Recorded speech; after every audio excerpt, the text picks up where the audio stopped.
So here is the Apple Mac Pro, a modular desktop computer that we never thought we would see from Apple, and as a previous owner of the 2011 Trash Can Pro, I was super excited about this product but equally as skeptical, so instead of rushing out a video, I spent 3 weeks integrating it into my everyday workflow, and as you guys can see, it is right there. Before I get started with this video though, I want to let you know that I'm going to be bringing Setup Makeover to the next level for 2020, and we're going to try to do like one every other month. I remember you guys really liked that series, so we're going to be doing desks as well as living rooms this year. In this series, we're going to be redoing the tech side as well as the furniture and just give it an overall redesign and makeover. So if you guys are excited for that or want me to eventually fly out to you guys and redo your setups for free, make sure you subscribe to the channel and drop a like on this video.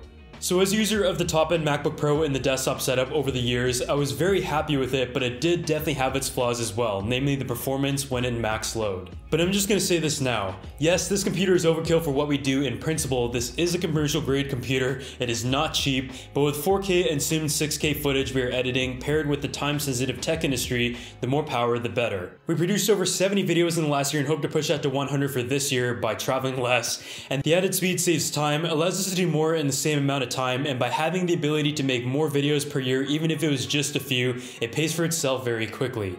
So on the economics of time is money, this does make sense for us. The best part I think though is that this computer is completely modular and can be completely upgradable over the years to come, something that the MacBook simply could not do. So the spec I picked up was a 16-core model that has a base clock of 3.2 GHz and 4.4 boost, as well as 32 gigs of base ECC RAM and the AMD Vega 2 32GB GPU, as well as 4 TB of storage, all with the intention of giving it a try, and if it didn't feel like it was worth it, I would return it and go back to the MacBook setup.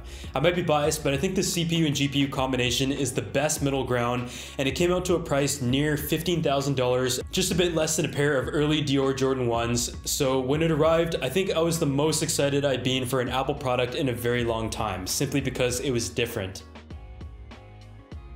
Just based on the hardware and design, it has most of the characteristics that PC builders have been used to for a while now. However, Apple didn't go lazy on the engineering and design of this product because they kind of went overkill on it. I'm sure you're sick of hearing the cheese grater jokes by now, so I'm going to leave that to rest. But it's aluminum, precision made, and with a seamless double-sided logic board, you will notice few cables are visible with the main components of the CPU on one side and the RAM on the other. Everything is pretty much color matched out of the box, and fans are only where they're absolutely needed. So you're going to find a heatsink on the CPU as well as on the graphics card, and the fan is going to be on the front and on the back side of the motherboard. It even has a built-in speaker, which isn't seen very often, and based on the price of every other thing that Apple makes you pay extra for, I would have happily taken the option on that and the oversized stickers. All in all, I can tell you they went back to the drawing board during the 8-year gap to reach this generation, but thankfully they left the beautiful and impractical design of the old Mac Pro behind. They finally followed a conventional and perhaps throwback layout with an Apple twist, and do I really care about what the inside of my computer looks like? Absolutely not,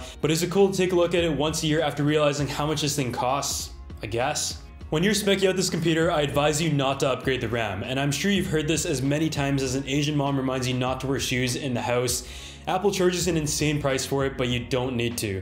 The RAM I have is from OWC, and they offer many different configurations and size combos, and they sent over the 256GB ECC RAM that has the same max speed as 2933 MHz on Apple's RAM. To install it, all you have to do is open up the slot and follow the configuration diagram on the website as well as on the cover piece, and your RAM is upgraded and you're ready to go. You can also check the status from the computer when you boot it up as well. One thing to keep in mind though is if you want to combine the 32 gigs of stock RAM with your additional RAM, it must be RDIMM RAM instead of LRDIMM type. This generation supports up to 1.5 terabytes of RAM, which even Google Chrome might not be able to use up entirely. But just please don't buy it from Apple, because with the amount of money you could save, you can go ahead and buy a pair of wheels that Apple charges $400 for, or also the stand for your monitor. Perhaps the most important area of long-term upgradability though is the 8 PCIe Gen 3 slots. The ability to do something as basic as expanding I/O ports, swap out or add an existing GPU, and expand the storage, just to name a few.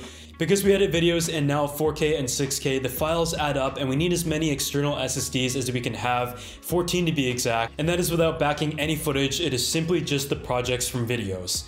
So OWC also sent out their 8TB Excelsior 4M2 internal drive, and that has speeds of 6,000 megabytes per second, which is faster than Apple's very own drive. So whether you need additional storage or an internal scratch disk to edit on, this is an excellent solution, and the price of an 8TB card that I have here is just under $2,000 versus Apple's $2,600 upgrade price to 8TB. This is not sponsored by OWC or anything, I just think they've made some great accessories that are already available for the Mac Pro.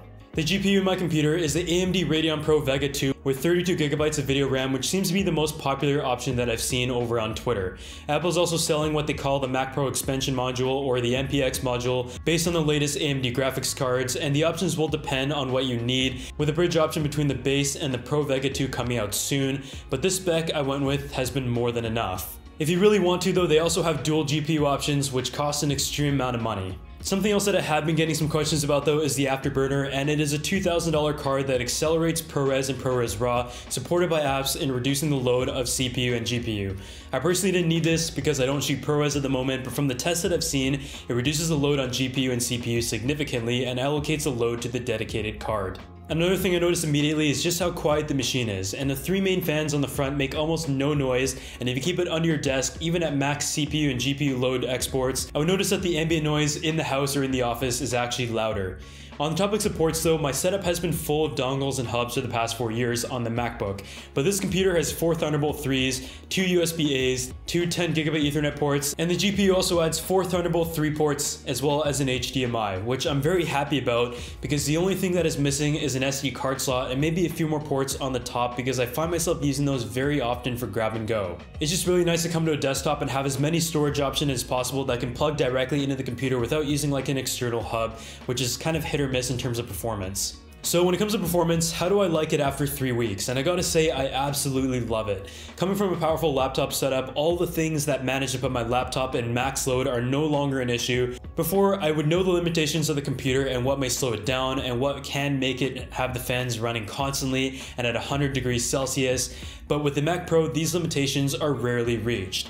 Even though we create a lot of videos and can often feel rushed, I hope to push the creativity even more, knowing that adding the extra effort in many places or tinkering more with color correction and effects won't slow down the process at all. In Final Cut, the timeline render and processing is noticeably faster on my spec of Mac Pro, but the export time versus the top-end MacBook 16 from my testing was very comparable, if not almost the same. In my weeks of editing heavier footage than usual, such as 50 minutes of 4.5K red raw and grading it and everything and adjusting some of the settings, I occasionally saw the GPU reach full load, but much less than you would think. Something that would always happen on the MacBook was whenever you were exporting, you would notice that everything was pretty much unusable, whether it was Chrome, email, notes. The computer would use all of its resources and then some to Final Cut Pro 10, which makes total sense, but it's just nice to be able to do everything while it's doing something else at max performance on this desktop.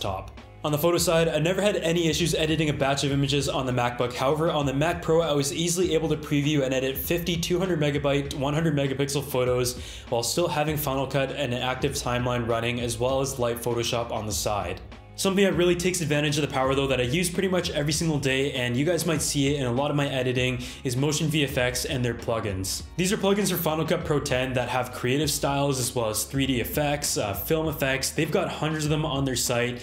I've talked about M-Film Look in the past, which is like an all-in-one toolbox for any filmmaker out there. You've got the ability to load LUTs, set custom white balance, adjust the exposure as well as general editing settings, all with one plugin. But another one that really takes advantage of a powerful computer like this is MO2, which is a 3D engine. This is a plugin that allows you to do 3D elements in Final Cut Pro 10 with a ton of built-in content, including 60 editable fully sized project templates, 140 models, 12 primitive objects, 100 materials, more than 330 textures, 80 text behaviors, as well as more than 40 3D text object styles. Just like with any Motion VFX plugin, just drag and drop to your timeline and you can customize pretty much everything, and especially with something like this, the options are literally limitless to customize it exactly the way you would like. I'm going to drop a link to all their plugins down below, and a huge thanks to them for sponsoring this video. But overall, from a performance standpoint, this computer has been everything I expected, and knowing I can upgrade components down the road is a great feeling, and in the long run, it might actually save some money instead of buying new MacBooks every other year. Another product that Apple also released was the XDR display stand, and alongside the XDR display on paper, from the reviews, it sounds like it is a beautiful display. But I like ultra-wide monitors, and I wasn't about to drop another $10,000 on a pair of monitors that I didn't need, and the LG ultra-wide display is already excellent in terms of colors, and YouTube's gonna ruin all the colors of your videos anyways, so it just isn't necessary for what I do. I did have a dual display setup back in the day, and I really miss it. It was just so much fun to have like a PS4 plugged into one of them, or just have a lot of space to work with. But until I can find these XDRs display used for like a very cheap price, I'm not gonna do it. The way I would describe the configuration of the Mac Pro is like buying a Porsche. You're getting the logo, and at its core, it may look the same as the top-end model from the outside, but to even get some of the basic features that many other cars might have, it's gonna add up quickly. The Mac Pro situation is obviously not as dramatic, but with 256 gigs of SSD and the base GPU specifically, you're almost better off getting a spec'd out iMac or a discounted iMac Pro for under $6,000. But if you're willing to buy the parts to save money and also upgrade most of the main components on your own, then this base model actually does make a bit of sense. You can change the CPU if you really wanted to, as well as the graphics card, the RAM, the storage, and pretty much everything that you want, which is really nice to see. A lot of people out there are going to say like, why don't you just build a Hackintosh? But personally, I never really thought of that, and I feel like having an all-in-one official computer that has great performance, great engineering, and can run like macOS 10 natively, if you're going to spend the money and demand the performance that the professional line of Apple computers needs, then honestly, after having it for 3 weeks, I feel like this is actually one of my favorite pieces of tech that has come out in the past few years.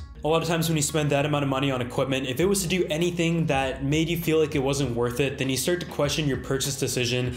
But in this case, I feel like it has actually lived up, and I'm just very excited to use it every single day, because despite the price of the MacBooks already being very expensive, I often just feel like I wasn't getting the best performance for a desktop setup. As always, if you guys have any questions, make sure you drop them down below and I'll try my best to answer them, and I'll see you all in the next video.